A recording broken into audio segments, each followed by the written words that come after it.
Monsieur le député Éric Ciotti, la situation que vivent nos compatriotes, en particulier dans les Hauts-de-France et en Île-de-France, est difficile.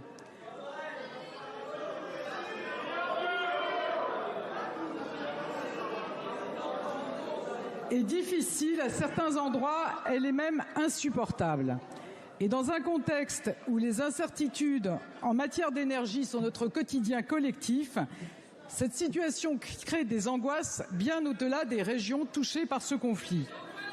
Alors depuis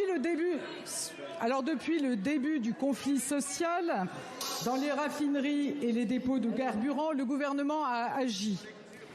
Nous avons renforcé l'approvisionnement des stations-service en mobilisant les stocks stratégiques de l'État et en augmentant les importations. Nous avons autorisé à titre exceptionnel l'ouverture des dépôts et les livraisons pendant le week-end.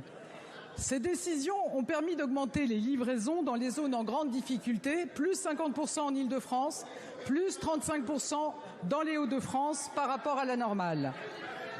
Pour autant, la persistance des grèves et l'augmentation des achats de précaution ont rendu la situation très difficile pour de nombreux Français.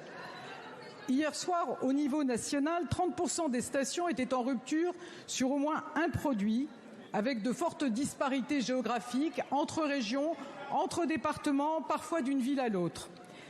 Je mesure pleinement l'impact sur la vie quotidienne de nos concitoyens. Comme vous le savez, j'ai réuni hier les ministres concernés. J'ai eu par ailleurs à plusieurs reprises les responsables des confédérations syndicales et les dirigeants des entreprises concernées. Parce que je le précise, s'agissant de négociations salariales, ce sont d'abord des sujets qui doivent se régler entre la direction et les représentants des salariés. Mais nous sommes en lien constant avec les préfets. Nous sommes en lien constant avec les préfets pour faire le point sur la situation. Et je veux saluer leur mobilisation et leur réactivité. J'ai par ailleurs échangé avec le président de la région des Hauts-de-France qui suit la situation de très près. Alors, quelle est cette situation ? Je voudrais le redire, des désaccords sur le rythme des négociations salariales ont conduit à des blocages dans des dépôts pétroliers et des raffineries. Le gouvernement appelle à la responsabilité pour dialoguer.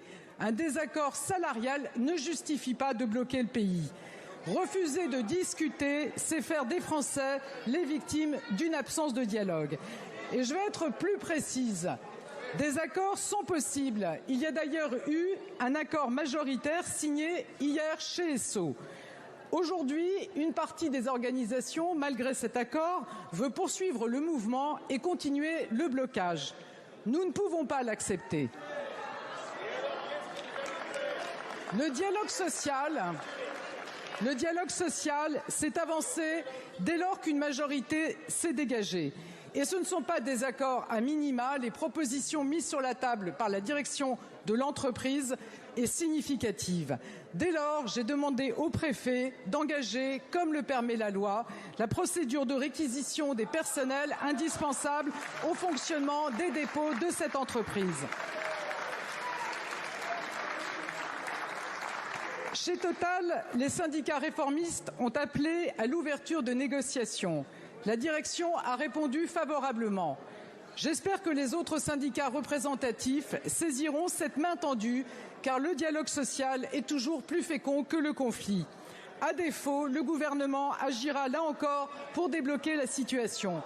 Lorsque la porte est ouverte à la discussion, lorsque des discussions sont prêtes à être discutées, on ne peut pas continuer à bloquer le pays. Chacun doit prendre ses responsabilités. Le gouvernement prend les siennes. Notre objectif est clair. Nous voulons que la situation des Français s'améliore rapidement.